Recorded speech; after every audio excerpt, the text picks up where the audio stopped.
Indo হলিউডের mega project রামায়ণের 2টি পর্বে অভিনয় করছেন বিবেক ওবেরয়। রণবীর কাপুর, সাই পল্লবী ও রাকুল প্রীতের সঙ্গে কাজ করছেন তিনি। কিন্তু যে সিদ্ধান্তটি আলোড়ন তৈরি করেছে তা হলো বিবেক নিজের পারিশ্রমিক পুরোটা দান করছেন ক্যান্সারে আক্রান্ত শিশুদের জন্য। অভিনেতা সম্প্রতি এক সাক্ষাৎকারে বলেছেন, আমি এই প্রকল্পের জন্য কোনো পারিশ্রমিক নিতে চাইনি। যা পেয়েছি তা ক্যান্সারে আক্রান্ত শিশুদের জন্য বরাদ্দ করেছে, যা একজন শিল্পীর মানবিকতা ও মানসিক শক্তির বহিঃপ্রকাশ।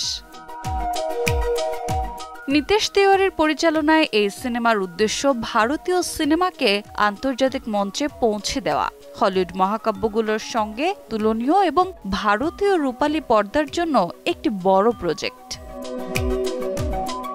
ছবিতে বিবেক অভিনয় করছেন বিভীষণের চরিত্রে, রাকুল প্রীত সিং তার বিপরীতে কাজ করছেন। একদিকে পর্দায় বিভীষণ, অন্যদিকে বাস্তবে মানবিকতার দৃষ্টান্ত।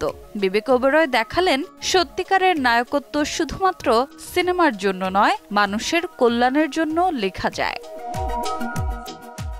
রোজা চৌধুরী, সময় সংবাদ।